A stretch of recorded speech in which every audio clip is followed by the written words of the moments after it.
ஆண்டவராய் இயேசு கிறிஸ்துவின் விலையேறப்பெற்ற பரிசுத்தமுள்ள நாமத்தில் அன்பின் வாழ்த்துக்கள். உலகத்தில் பிரசித்தி பெற்ற நம்பர் 1 பணக்காரர் ராக் பெல்லர். அவரை பற்றி அநேகர் அறிந்திருப்பார்கள். ஆனால் அவருக்கு தூக்கம் இல்லை, அவரை நேசிக்க யாரும் இல்லை. எப்போ பார்த்தாலும் அவரை சுற்றி மெய் பாதுகாவலர் இருந்துகிட்டே இருப்பாங்க. அவருக்கு சரியாக 53 வயசு இருக்கும்போது ஒரு வினோதமான வியாதினால பாதிக்கப்பட்டார். தலை முடியெல்லாம் அப்படி உருதுகிட்டே இருந்துச்சு. எவ்வளோ பெரிய பணக்காரர், எவ்வளோ செலவழிச்சிருப்பார், எவ்வளோ மருத்துவம் பார்த்துருப்பார், எவ்வளோ சிகிச்சை பார்த்துருப்பார்.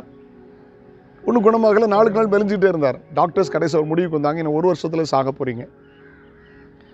அவர் உடனே தன்னோட நித்தியத்தை குறித்து யோசிக்க ஆரம்பித்தார். உடனே என்ன செய்தார்? ஏழைகளுக்கெல்லாம் தான தர்மம் பண்ண ஆரம்பிச்சிட்டார். எத்தனை பேருக்கு தேவைப்படுமோ தேவைகளை பூர்த்தி செய்ய ஆரம்பிச்சிட்டார். ராக் பெல்லர் ஃபவுண்டேஷன் ஒன்று ஆரம்பித்தார். அதில் அநேக காரியங்களை அவர் செய்தார். உலக நாடுகளுக்கு உதவி செய்ய ஆரம்பித்தார். அந்த ஃபவுண்டேஷனில் ஒரு பெரிய ரிசர்ச் சென்டர் ஆரம்பித்தார். அதில் மனிதனுடைய உடற்கூறுகளை ஆராய்ச்சி செய்கிற காரியமெல்லாம் ஆரம்பித்தார். நிறைய பணங்களை ஏழைகளுக்கு தானபுதரம் செய்ய ஆரம்பித்தார்.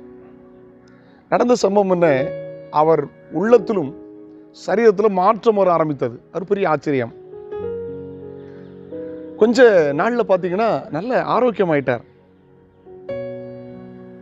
53 வயசுல சாக வேண்டியவர் கிட்டத்தட்ட 98 வயசு வரைக்கும் இருந்தார். எல்லா ஆரோக்கியத்தோடு மரித்தார். பாருங்க, இது நடந்த ஒரு உண்மை சம்பவம் ஆச்சரியமாயிருக்கிறது. ரோமர்கள் நிருபம் 12ஆம் அதிகாரம் 2ஆம் வசனத்தினுடைய கடைசி பகுதி சொல்கிறது, உங்கள் மனம் புதிதாகிறதுனாலே நீங்கள் மறுரூபமாகுங்கள்.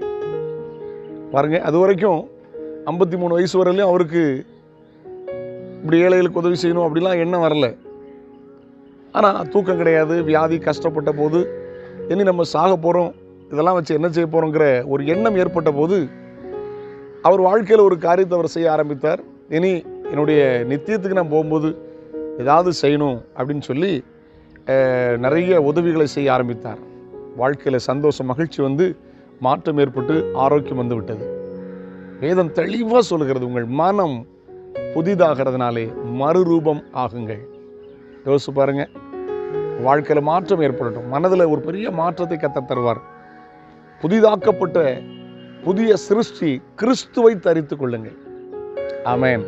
அவர் உள்ளதில் வந்து எப்பவும் மகிழ்ச்சியாக இருக்கும், எப்பவும் சந்தோஷமாக இருக்கும். வறுமையும் மாறும், வெறுமையும் மாறும், முடிவில் மறுமையும் கிடைக்கும். அதுதான் உங்களுக்கு அருமையாக இருக்கும். God bless you. நாள் உங்களுக்கு ரொம்ப ஆசீர்வாதமாக இருக்கும். ஜெபிக்கலாமா? வானத்திற்கும் பூமிக்கும் சர்வதிகாரம் உள்ள எங்கள் மகா பரிசுத்தமுள்ள பிதாவே, பரிசுத்த பிள்ளையாக இயேசு கிறிஸ்துவின் நாமத்தில் ஜெபிக்கிறோம். இந்த நாளில் உங்கள் மனம் புதிதாகிறதுனால் நீங்கள் மறுரூபமாகுங்கள் என்கிற நல்ல சத்தியத்தை கர்த்தர் கொடுத்தீரப்பா. நல்ல ஒரு சாட்சியும் கேட்டோம். ராக் பெல்லருடைய வாழ்வில் 53வது வயதில் நடந்த ஒரு பெரிய மாற்றத்தை குறித்து அறிந்தோமப்பா. எங்கள் மனம் எப்போ மறுரூபமாக்கட்டும். இம்மைக்காக வாழ்ந்து வாழ்ந்து வாழ்ந்து ஆண்டவரே சோர்ந்தது போதும், நித்தியத்தை குறித்து எண்ணத்தோடு வாழ உதவி செய்யும். இந்த நாள் உடைய பிள்ளைகளுக்கு ஆசீர்வாதமாக இருப்பதாக. படிக்கிற பிள்ளைகளை ஆசீர்வதியும். வேலை, வியாபாரம், தொழில் செய்கிற மக்களை ஆசீர்வதிப்பீராக. பலகீனத்தோடு இருக்கிற பிள்ளைகளை பலப்படுத்துவீராக. வெளிநாட்டில் தங்கி பணியாற்றுகிற பிள்ளைகளை பாதுகாத்து ஆசீர்வதியும். எல்லாருடைய தேவைகளை சந்தியும். இந்த நாள் முழுவதும் கிருபை தாங்கட்டும். பிறந்த நாள், திருமண நாள் காண்கிற பிள்ளைகளை ஆசீர்வதியும். பல வருடங்களை கண்டு சந்தோஷப்பட உதவி செய்யும். நித்தியத்தை குறித்த அறிவோடு உணர்வோடு வாழ உதவி செய்யும். எப்பவும் வேதவசனங்களை வாசித்து ஜெபித்து மனம் புதிதாக அனுபவத்தை கொடும். ஆசீர்வதியும். இயேசுவின் நாமத்தில் ஜெபங்களும் பிதாவே. ஆமென். ஆமென். God bless you. Have a good day.